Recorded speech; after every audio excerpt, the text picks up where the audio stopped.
Alright guys, welcome back to another video. Today I'm going to be reacting to uh, a Jake W video. He is talking about uh, Mesopotamian mythology, so let's check it out. Oh, quick note of the names of gods. Mesopotamian mythology is preserved in texts from the Sumerian and Akkadian speaking people of ancient Iraq over a roughly 2,000 year period. Who knows? Stuffy. Sorry if I sound different. As a result, gods and other characters appear under different names depending on the language of the source text. This video is based on Enuma Elish, which was recorded in Akkadian. That being said, I've opted to refer to certain gods by their older Sumerian names. This will make it easier to keep recurring characters straight when I cover the stories from other texts. So before heaven and earth existed, there were just the two primordial waters, Abzu and Tiamat, who also happened to be Groundwater and people, I guess. seawater. And the two of them mingled their waters together and had some kids. Then those kids had kids who had kids, and before you knew it, there were a whole bunch of gods making noise and stirring up the waters. And Abzu got annoyed by this and said to Tiamat, "Hey, our kids won't shut up and it's making it hard to sleep, so I decided I'm just gonna kill most of them." What? No, Sounds don't do about that. right. I mean, yeah, they're annoying, but I think a gentle parenting style would be more effective. Okay. Psst, hey, Dad, I think killing my siblings is actually a great idea. You should just do it anyway. Hold You up. know what? Somehow I'm not reading this. You know what? But I think I I will. hope. Thanks, Moo. I can always count on your wise counsel. Oh. Yo!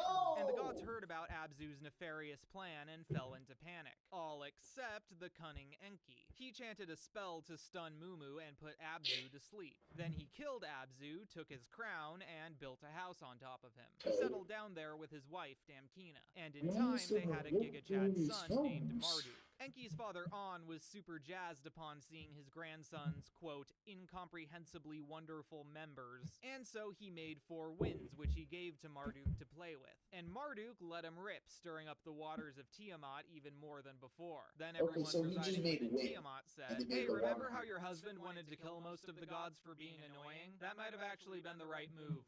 Yeah, you're probably right. I shouldn't have let them murder my husband. Let's make an army of demons. Good idea. And so, Tiamat conceived a brood of fearsome monsters in order to overthrow the gods residing within Abzu. There was a serpent, a dragon, a hairy guy, a lion guy, a dog, a scorpion guy, some dog. storm demons, a fish guy, and a Storm bull demon? guy. What the- Commanding this army was Tiamat's son Kingu, who she made her royal consort, Ew, and entrusted with the Yo. Tablet of Destinies. If you have the Tablet of Destinies, that means you're in charge. So When they just Enki do heard their about bidding. this, he went to his grandfather Anshar for advice. "Hey, we kind of have a problem." "What happened?" "Well, apparently Tiamat and a bunch of other gods decided they want to kill us after all. And also, Tiamat conceived a brood of fearsome monsters in order to overthrow the gods residing within Abzu. There was a serpent, a dragon, a hairy guy, a lion guy, a dog, a scorpion guy, some storm demons, a fish guy, and a bull guy. Commanding this army was Tiamat's son Kingu, who she made her royal consort, Io, and entrusted with the Tablet of Destinies. If you have the Tablet of Destinies, that means you're in charge. Oh geez, that's bad. But to be fair, you did kill her husband and then build a house on him and then had a son who's currently tormenting her with his magic storm powers. Yeah, that's true. But I didn't know she was gonna get mad about it. It's still your problem to fix, kiddo, so go out there and set things right. You know what? You're right. I'll give Tiamat and her army of demons a piece of my mind. Go Enki! But I'm scared. Ugh. Hey, On, get over here. Sup? Go see if you can Okay. negotiate with Tiamat so she doesn't destroy us. Sure thing.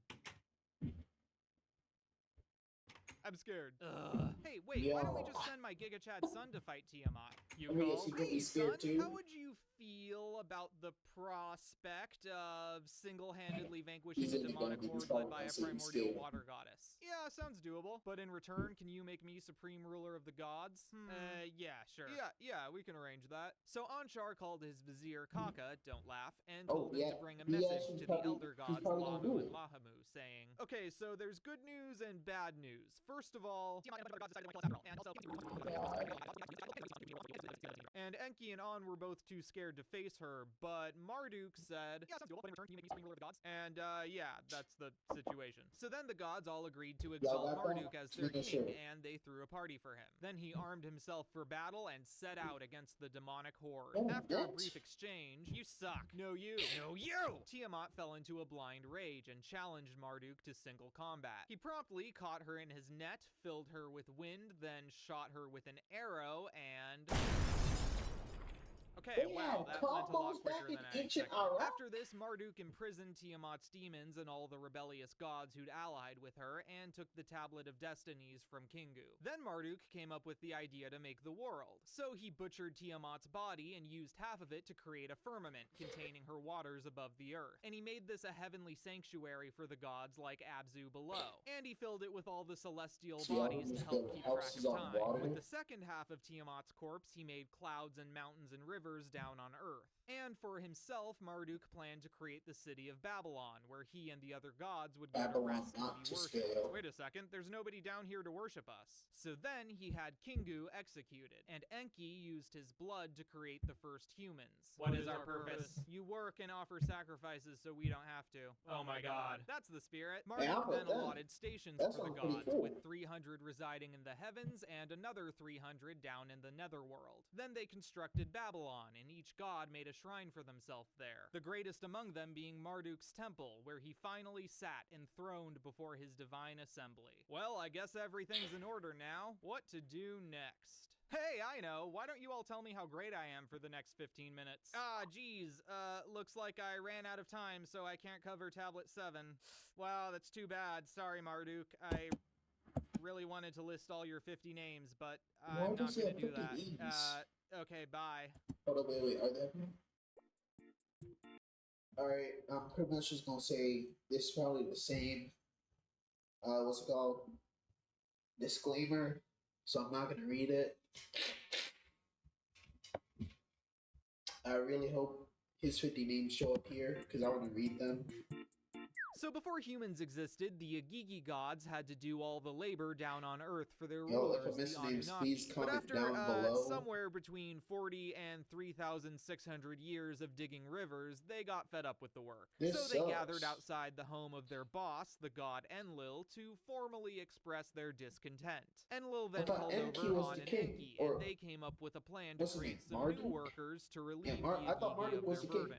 They sacrificed Awila, the leader of the rebellious Agigi. Way to take one for the team, Awila. Then the mother goddess, Mami, yeah, I know, right, came and mixed his blood with clay, while the other gods contributed their saliva. Next, she chanted magical incantations over the clay mixture, while Enki kneaded it with his feet. Then she pinched off 14 pieces, and after 10 months in the oven, out came the first humans. They went straight to work on creating civilization, and all seemed well for a while. But after about 1,200 years, the human population had risen so high that Enlil couldn't sleep over their collective noise. And he called up Namtar from the underworld, commanding him to thin out their numbers. And so a plague was released upon mankind, causing countless people to fall ill and die. But an extra-wise man named Atrahasis prayed to his god Enki for salvation, and Enki told him how to end the plague. Under the god's instruction, Atrahasis told everyone to stop praying to the heavenly gods. Instead, they made a shrine for Namtar, which they lavished with offerings of bread. And Namtar was so ashamed by all this undeserved praise that he lifted his plague. Yay! After another 1,200 years, the population rebounded and once again became too noisy for Enlil's liking. So he told the storm god Adad to withhold his reign, and a severe drought came over the whole earth, bringing humanity to the brink of starvation. But Atrahasis, who was built different, I guess, once again prayed to Enki, and under his instruction, he had everyone bring offerings to Adad, shaming the god into releasing his reign again. Eventually, Enlil got fed up with Enki foiling all of his genocidal schemes. So he announced he'd bring another, even greater calamity upon mankind, and made Enki swear not to warn any humans. Sure thing, I will not tell any human about the apocalyptic event that's about to befall them, or instruct them on how to survive it. Okay, good. Yeah, anyway, I gotta go do a thing. I'll be right back. Heed my words, Wall. There's about to be a flood over the whole Earth for 7 days, so if you want anything Oh to my survive, God. you're gonna need a really big boat with like a roof on I'm it not gonna lie, and that's bitumen to make it what you watertight. got. So yeah, just giving you a heads up about that, Wall. Okay, later. Oh my gosh. How's my wall supposed to build a boat? They're gonna die. And so Atrahasis built a boat Okay, he according to figured it Enki's out. Good. specifications and loaded it up with his friends and family and his workers and pairs of every wild and domestic animal, just in time Pretty for the much flood like to the come Noah and wipe of out all other Mesopotamia. life on Earth. After 7 days, the waters receded, and the gods looked in horror at the destruction Enlil had commanded, and they despaired at the loss of their servants who fed them and tended to their needs. But then they caught the fragrance of a burnt offering made by Atrahasis, who survived the ordeal thanks to Enki's advice. After feasting on the sacrifice, Mommy admonished the gods who helped Enlil commit genocide, and she dedicated her jeweled fly necklace to the memory of the tragedy. Hey, what's he doing here? I like Enki, the did you find a outfits. cunning loophole to the vow I made you swear? Yes, I did. You're welcome. Why, I oughta...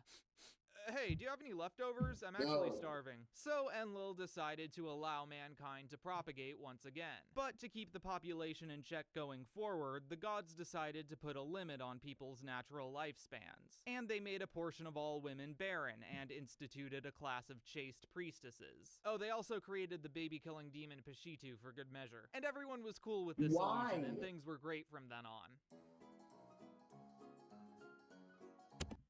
Hope you guys enjoyed the video. Make sure to like, subscribe, comment below. Check out Jacob's video.